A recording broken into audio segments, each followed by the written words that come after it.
welcome everybody. My name is Clare Howard and I work for Cambridge Occupational Analysts, an organisation based in the UK that deal with careers advice. And a couple of our programmes are used by a Bulgarian organisation called Integral Educational Programmes. So that's why I'm here today. And if you want to find us, we're on stand number 32.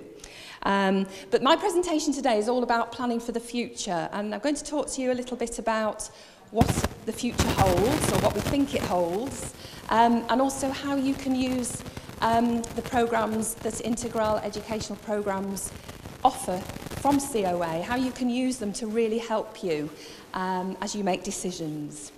So at the moment, for all you youngsters, you're probably beginning to have thoughts on possible careers, maybe what courses you would like to do and what qualifications you need. And some very important questions are to consider are what interests do you have? What are you good at? And what kind of lifestyle do you want to have in the future?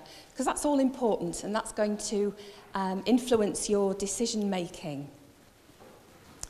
So looking ahead, we've got to think about what's that workplace going to look like in 5 years, 6, 7 years' time when you get out there? What are employers going to be looking for when you're applying for jobs? How can you make yourself desirable to employers? How can you make employers want to give you a job? How can you enhance your employability? And, but more importantly, how can I choose my career and how do I choose my university course?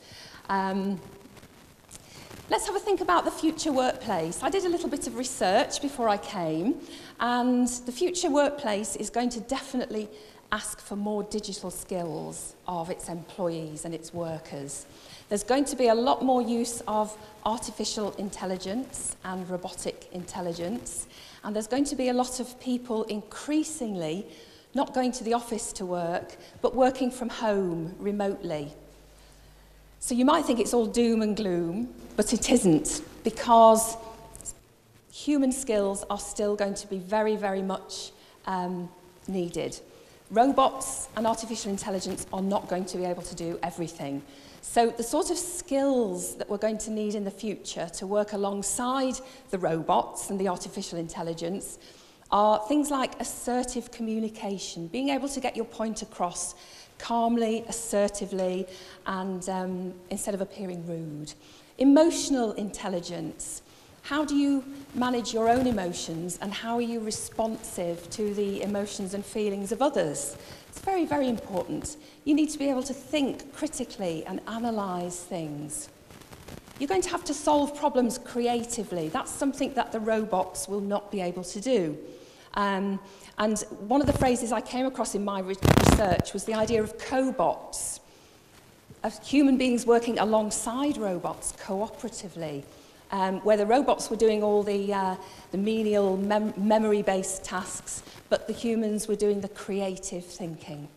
And definitely in the future, everybody's going to need an adaptability and a willingness to retrain and adapt to the market as it evolves. So, those are the sort of skills that are not going to go away. There's also going to be much more emphasis on mental well-being, increased diversity and increased flexibility in the workplace, and also an increasing age of the workforce, which means that it is going to be harder for young people to get promotion. So you really are going to have to work hard on developing those skills and moving onwards, upwards, forwards, however you like to think of it, if that's what you want. How can you do that? How can you make yourselves desirable right now? Well, one of the things you must really, really look to do, even now, is to get some work experience.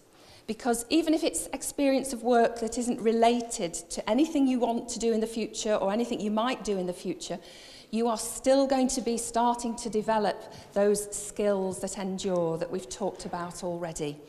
And it's a very good idea to look for established programs that big companies already have. Try applying directly to small or medium companies, see if they will take you on for a week or so. Look at schemes that universities offer. When you're choosing your university in the future, Why not look for universities that do offer work experience to their students? Because it is very, very important. You might want to look at a course that includes a year working. Some courses do include 1 year in industry or in the workplace, and that would make you very, very employable in the future. And don't forget, you can always volunteer. There's all sorts of areas in which you can volunteer and get really valuable work experience and develop those skills. Here's some evidence about work experience. If you just have a look at that for a minute. Now, this is evidence from the UK, but I'm sure it applies to all other countries as well. Entry-level positions, so graduate jobs, a third of them are offered to graduates who've already done some work experience with the company. For the city banks in the UK, 75% of places are filled by graduates who've got some work experience already under their belt. And with leading law firms, about 50%, about half of graduates already have work experience. It is really, really important. So there's a little bit of guidance for you. Start thinking now about how you're going to develop those enduring, soft, transferable skills in addition to your qualifications and your courses. So as far as your career path goes, I'm sure none of you have particularly embarked on this yet, so the workplace probably feels a long way off.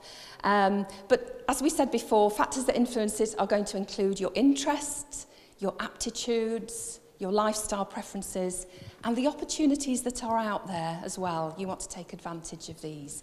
So this year, probably for most of you, if you're in about 11th grade, say 10th, 11th, 12th grade, you should use the time to take stock, think about what interests you, and narrow the field so that you can get more ideas of careers that are out there.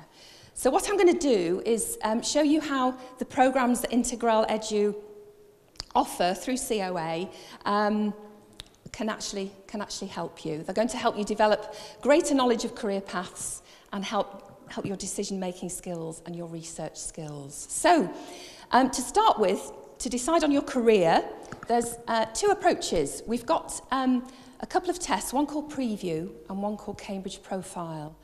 Preview focuses very much solely on your interests, and you can do it as a test, you can do it on its own, but some people decide to complement it with something called Cambridge Profile, which are some aptitude tests that you can also do to find out where your strengths are. And Preview really helps students to understand where their interests are and how this relates to future careers. So, you sign up and you do a questionnaire online of 300 questions. It's quite a lot, it takes about 40 minutes, and you have to answer yes, no, or maybe to the questions. It's very important not to be too negative, otherwise we won't be able to come up with any ideas for you if you say no to everything. It's a good idea to just go with your gut feeling and not to worry too much about what the question means.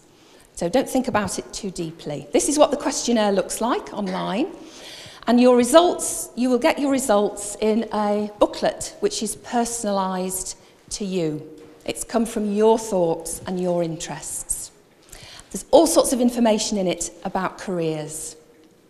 What you'll find in the report, the heart of the report, is this interest profile.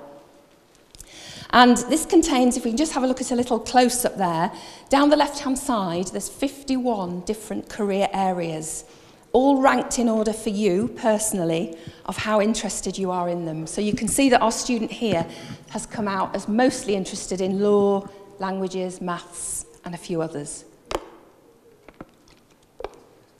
That middle column shows the student's interest level. We'll come to the third column in a minute, but that's a bit more challenging. And what the students get for each of those top career areas, you get a double-page sheet of information. This is the left-hand side of the double page. I'm sure you can't read that very well, but I do have a close-up. And it lists lots and lots of different careers. It gives you a little bit of information about them and shows you where you can find out more information. If you go back to that, I bet when we said law, you just thought there was, well, a lawyer, that's it. I bet a lot of you didn't realise there were that many different jobs within law. So the great thing about Preview is it can give you lots of new ideas and introduce you to things that you've never heard of before. There's the information. On the right-hand side of the worksheet for each course, you get information which is personal to each student. The little bar chart that you can see there at the top is the student's overall match for the career. Now, if you look at the top one here, this is the student's match for law. What we do is we look at their interest in law, but we are also looking at their interest in 5 other things that are very, very important to law. Things like administration, literature, politics, history and persuasion. And that's a good match for law. All those underlying, supporting, important interests are there as well for the student. If this student had a very low interest in literature, then I would be challenging that student. Are you sure you're going to enjoy law? You don't like literature, you don't like reading. Down at the bottom, we've got a match that isn't so good for this student, for chemistry. The interest is high, but if you look at the supporting important interests, this student really doesn't like physics. And there's quite a lot of physics in chemistry. So that student needs to reflect on that. Do I want to work on becoming more interested in physics? Or is it telling me something that maybe I shouldn't really do chemistry? Or should I pick a course that has not much physics in it? So this overall match is one of the most important features of Preview. It really challenges you, makes you think, and helps you understand what's going to be demanded of you. You also get little cautionary notes that challenge you about questions you've perhaps said no to. And you get a little quiz as well, which goes into more depth, where you can see how many statements you feel you can tick. The more the better. And that goes into a lot more depth again. That's not so important. Now, if you want to enhance Preview with Cambridge Profile, these are the aptitude tests that take a little bit longer. They take about an hour and a half. And they're very strictly timed, and they're quite challenging, but it's important to get as many done as you can, but get as many right as you can, and it's very important not to guess. If you can't do one, just leave it out, that's fine. And what we'll give you, what will you come up with, is a summary of all your different aptitudes. Again, I've got a close-up here. This student, if you look at the little green hexagon, this student has got real strength in numerical reasoning and abstract reasoning. And that's perhaps important for them to know when they're going into the future for their career. Students who do Preview also get access to an online system called My Careers Room, which they can access until they are 24, and they can keep a record of all the careers research they've done and also any work experience they've done as well. So you're building up a portfolio of careers information. There's also worksheets in the booklet that will help you research, help you ask the right questions. So many of us want to know, well, how much am I going to earn? But we don't think about other questions like, what impact is it going to have on my lifestyle? Are there actually any jobs at the end of the day? So it is very important to ask the right questions. And if you want to, you can have a consultation with the staff at Integral who will explain all this to you, and they will challenge you and make sure that you're heading in the right direction and using it correctly. Okay, any questions so far? Okay, I shall carry on. So that's Preview, sorted, done with. So that's a useful tool if you really don't know what sort of career area to go into. But maybe you're thinking specifically about university. Maybe you know you want to go to university, and I imagine that most of you here do, because of the nature of today's fair, but maybe you're not sure. What course shall I do? Where shall I study? Shall I stay in Bulgaria? Shall I go to another European country? So who knows? And again, you've got to think about all the sort of factors that are going to influence your choice. It's not just where. But what about the cost? What about the language of tuition? Do you want to study in English? If you've studied in English, your English is all really good. I'm amazed and quite embarrassed at how good you are all at English. But you'll be really, really tip-top by the time you've studied a course in English, and that will make you very employable as well. But what about your interests? Where do they lie? Because we want to make sure that you enjoy your time at university and you don't get there and think, I didn't know it was going to be like this. I don't enjoy it. I don't like it. So this is our second programme that COA have called Centigrade, and this is another one that Integral offer to students, mostly in the 11th grade, I would say, although we've had a few 12th graders sign up today and a few 10th graders who've decided to come back next year. But Centigrade is similar in some ways in that it looks at your interests, but the results are presented online instead of in a booklet. You can do it on any device. You basically answer, this time it's only 150 questions. Oh, I thought I had a question. No, I don't. But you answer 150 questions again. Yes, no, maybe. Don't be too negative. Go with your gut feeling. Don't think too much about what the questions mean. And what you will get similarly is a list of courses in order of your interest. And again, in the middle column, you get your interest in that course. In the end column, you get your overall match, which, remember, that includes 5 other important underlying interests. So you can see here our student, it's actually a UK student here called James. He's come up with really strong interest in economics and law, modern languages, psychology and biology. But because this is online, he can go all the way down his list and look at any course area. But let's say that he decides he wants to research perhaps law. He can have a look at what's involved in a law course, just a general sort of picture and overview. There's his match.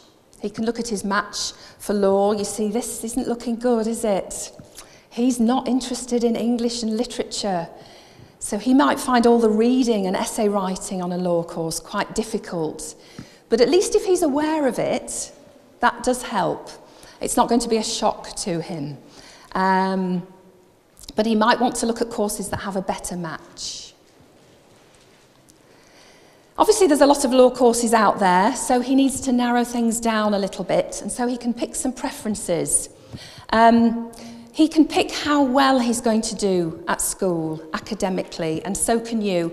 And Integral can help you adapt our very narrow UK system to your much better, much broader Bulgarian system of how well you're going to do. So you get universities that are within your reach. They're the right level for you.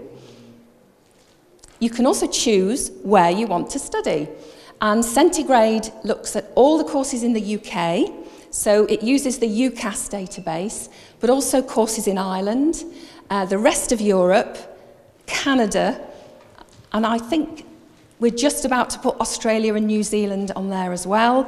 And then we hope within the next year or so to get a lot of courses in the USA on there too. So you can look at courses taught in Europe, anywhere in Europe that are taught in English. It will find them for you. It does a lot of the hard work for you if you feel you don't know where to start. You can choose the type of courses you want. And again, this is where it gives you new ideas, introduces you to things maybe you hadn't thought of. And down the side here, we've got some more filters. And at the top, the little key there, it will pick out courses that are solid for you, just the right level for you academically. But it will also show you courses that are slightly above your academic level if you want to aim high. And also, if you're having a particularly bad year and not working very hard, it will give you some fallback courses as well, if perhaps you don't do as well as you've expected for all sorts of reasons.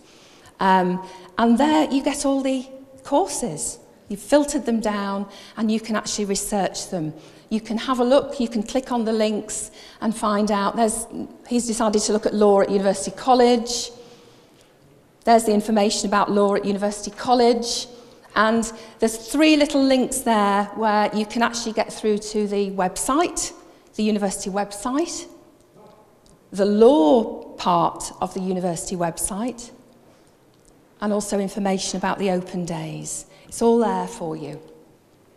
You can also, if you look down at the bottom there, if you find a course, you can list all the pros and cons of it, all the things you like, all the things you don't like.